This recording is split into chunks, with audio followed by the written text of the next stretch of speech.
ಆದ್ರೆ ಮನೆಗೆ ಬೇಕು ಅಂತ ಏನಕ್ಕೋಸ್ಕರ ತಗೊಂಡು ಹೋಗ್ತಾ ಇದಾರೆ ಅಪ್ಪನ ಒಂದ್ಸರಿ ಕೇಳೋಣ. ನಮಸ್ಕಾರ ಎಲ್ಲರಿಗೆ. ನಾನು ಬ್ರಹ್ಮದೊಡ್ಡ ಅಂತ ಜೈನ ಸಂಬಂಧಿಗಳ ಹೆಸರು. ನಾವು 50 ದಿನ ಇವತ್ತಿಗೆ ಬಂದು ನನಗೆ ಗುಣ ಮಾಡಿಸಿದೆ. ನನಗೆ ಪರ್ಸೆಂಟೇಜ್ 50% ಮೇಲೆ ಬಂದಿದೆ. ಏನ್ ಪ್ರಾಬ್ಲಮ್ಸ್ ಇತ್ತಪ್ಪ? ನನಗೆ ಕೊಂಬು ಬೇನೆ, ಕಾಲು ಬೇನೆ, ನನಗೆ IBP ಮೇಡಮ್. IBP ಸಲುವಾಗಿ ಮುಂಜಾನೆ ಸಂಖ್ಯೆ ಬಂದಿಲ್ಲ ನೋಡಿ. ಸರ್ಕಾರಿ ಬಂದ ಮೇಲೆ ಎಲ್ಲ ಟ್ಯಾಬ್ಲೆಟ್ ಬಂದ್ ಮಾಡಿದ್ದೀನಿ, ಎಲ್ಲ ಸ್ಕ್ರೀನ್ ಬಂದ್ ಮಾಡಿಬಿಟ್ಟಿನಿ. ನಾನು ಬರಬೇಕಾದ್ರೆ ಒಬ್ಬ ಎಲ್ಬು ಬೇಕು, ಇಲ್ಲ ಒಂದು ಫೋನ್ ಬೇಕು ಕೈಯಾಗ. ಅವೆರಡು ಬಿಟ್ಟು ಈಗ ಗಾಡಿ ಓಡಿಸ್ತೀನಿ ಮೇಡಮ್. ನಾನು ನನ್ನ ಮೆಂಡ್ರು ನಮ್ಮ ಹೆಣ್ಣು ಕರ್ಕೊಂಡ್ಬರ್ತೀನಿ, ಸರಾಗಿ ತಪ್ಪಲೆ ಕರ್ಕೊಂಡ್ಬರ್ತೇನೆ. ಇವತ್ತು ಮನೆ ಕೆಲಸದ ಸಲುವಾಗಿ ಜಂಡ ಸಲುವಾಗಿ ಕರ್ಕೊಂಬರಲ್ಲ ಮೇಡಮ್. ಅದ್ರ ಸಲುವಾಗಿ ಎಲ್ಲ ಜಂಡದಲ್ಲೇ ನಿಂತಾರೆ ಸ್ಕೂಲ್ದಲ್ಲಿ. ನಾನು ನಿಂದ್ರಂದ್ರು ಮನೆಗೆ ನಾನು ನಮ್ಮ ಮನೆಯವರು ಚೆನ್ನಾಗಿರ್ಬೇಕು, ಎಲ್ಲರೂ ಚೆನ್ನಾಗಿದ್ದೇನೆ, ಅಕ್ಕಪಕ್ಕದವರು ಅನುಕೂಲ ಮಾಡಿಕೊಡ್ಬೇಕಂತ ನನಗೆ ಆಸೆ. ಮೇಡಮ್, ನಮ್ಮ ಆರೋಗ್ಯ ಚಲೋ ಇದ್ರೆ ಮಾತ್ರ ಬೆಡ್, ಆರೋಗ್ಯ ಸರಿ ಅಂದ್ರೆ ಈ ಬೆಡ್ಡಲ್ಲಿ ಏನು ಮಾಡೋದು? ಅಪ್ಪ ಇಷ್ಟು ಕಷ್ಟದಲ್ಲಿದ್ರಿ ಈ ಅಮೌಂಟ್ ನೀವು ಹೆಂಗೆ ತಗೊಂಡು? ಸಾಲ 1 ಲಕ್ಷ ರೂಪಾಯಿ ಸಾಲ ಮಾಡಿದ್ದೀನಿ ಮೇಡಮ್. 1 ಲಕ್ಷ ಸಾಲ ಮಾಡಿ ಒಂದು ಬೆಡ್ ತಗೊಂಡಿದ್ದೆ. ಅಪ್ಪ ಸಾಲ ಮಾಡೋದು ಬೇಡ್ದಿತ್ತಲ್ಲ, ಇಲ್ಲೇ ಸರಾಕೆರೆ ಬಂದು ಥೆರಪಿ ಮಾಡ್ಬೋದಿತ್ತಲ್ಲ. ಹೌದು ಮೇಡಮ್, ನಾನು ಕೂಡ ಸರಿ ಇಲ್ಲ ಮೇಡಮ್. ನಮ್ಮ ಮನೆಯವರು ಎಲ್ಲರೂ ಅಕ್ಕಪಕ್ಕದವರು ಚಲೋ ಬೇಕಂತ ನಾನು ಆಸೆ ಮೇಡಮ್. ಸರಾಕೆರೆ ಬಗ್ಗೆ ಏನು ಹೇಳೋದಕ್ಕೆ ಇಷ್ಟಪಡ್ತೀನಿ? ಸರಾಕೆರೆ ತಪ್ಪದೇ ಬರಬೇಕು, ಎಲ್ಲ ನಾನು ಗುಣ.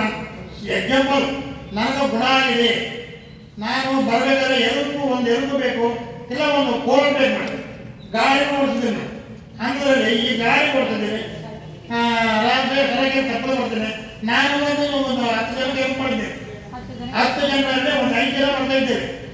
ಸರಕಾರಿ ತಪ್ಪಲು ಬರ್ತಾರಲ್ಲ, ಅವರಂತಂದ್ರೆ ಈ ಬ್ಯಾಂಕ್ ತಗೊಳ್ಳಿ ನಾನು ಬಿಡ್ತಾರೆ. ಅಲ್ಲ, ಕರೆಂಟ್ ಅಲ್ಲ, ಎಲ್ಲ ಮೂಢನಂಬಿಕೆ. ಕರೆಂಟ್ ಇಲ್ಲ, ಯಾವ ಕೆಲಸ ನಡೆಯೋದಿಲ್ಲ. ಎಲ್ಲ ಕೆಲಸ ಕರೆಂಟ್ ಇದ್ರೆ ಮಾತ್ರ. ಸದ್ಯಕ್ಕೆ ಎಕ್ಸಾಂಪಲ್ ಆಗ್ತದೆ, ಒಂದು ಬಾವಿಗೆ ನೀರು ಬರಬೇಕಾದ್ರೆ ಕರೆಂಟ್ ತಗೊಳ್ಬೇಕು, ಒಂದು ಟಿವಿ ಇಡಬೇಕಾದ್ರೆ ಕರೆಂಟ್ ತಗೊಳ್ಬೇಕು. ಅದ್ರ ತಕ್ಕಂಗೆ ಈ ಬೆಡ್ಡು ಕಂಡಬೇಕು. ಈ ಬೆಡ್ ಕರೆಂಟ್ ಇದ್ರೆ ಮಾತ್ರ ಎಲ್ಲ ಇಟ್ಟಾಗಿ ನಮ್ಗೆ ಇದು ಕೊಡ್ತಾರೆ. ಅದ್ರ ಸಲುವಾಗಿ ಅದರಿಂದ ನಮಗೆ ಗುಣ ಆಗುತ್ತೆ. ಎಲ್ಲ ಬಾಡಿ ಒಳಗೆ ಹೋಗಿ ಗುಣ ಆಗುತ್ತೆ. ಅದ್ರ ಸಲುವಾಗಿ ನಾನು ಚಲೋ ಅಂತ 30 ಗುಂಟೆ ಹೊಲ ಮಾಡಿದ್ದೀನಿ. 30 ಗುಂಟೆ ಹೊಲ ಮಾಡಿದ್ದೀನಿ. ಬೆಡ್ ತರಬೇಕಂತ ಮಾಡಿನಿ. ಆ ಸಲುವಾಗಿ ಹೆಣ್ಮಕ್ಳು ಸೈನ್ ಮಾಡಲ್ಲ. ಇನ್ನೂ ಸಣ್ಣ ಸಣ್ಣ ಕೊಟ್ಟಿದ್ದೆ 1 ಲಕ್ಷ ರೂಪಾಯಿ ಸಾಲ ತಗೊಂಡು ಬೆಡ್ ಈಗ ಸದ್ಯಕ್ಕೆ 1 ಲಕ್ಷ ಸಾಲ ಮಾಡಿ ಬೆಡ್ ತಗೊಂಡಿದ್ದೇನೆ. ತಗೊಂಡ ಮೇಲೆ ಮೊನ್ನೆ ಬಂದು ನನ್ನ ತಂಗ ಬಂದು ಎಲ್ಲ ಸೈನ್ ಮಾಡಿದ್ದಾರೆ. ಇನ್ನು ಹಣನೂ ಮುಟ್ಟಿಲ್ಲ. ನಾಳೆ ಮುಟ್ಟಬಹುದು. ಮುಟ್ಟಿದ್ರೆ ರೊಕ್ಕ 1 ತಿಂಗಳ ಬಡ್ಡಿ ಹಾಕಿ ಇಂಟ್ರೆಸ್ಟ್ ಹಾಕಿ 1 ಲಕ್ಷ ರೂಪಾಯಿ ಸಾಲ ಕಟ್ಟಿದ್ದೇವೆ.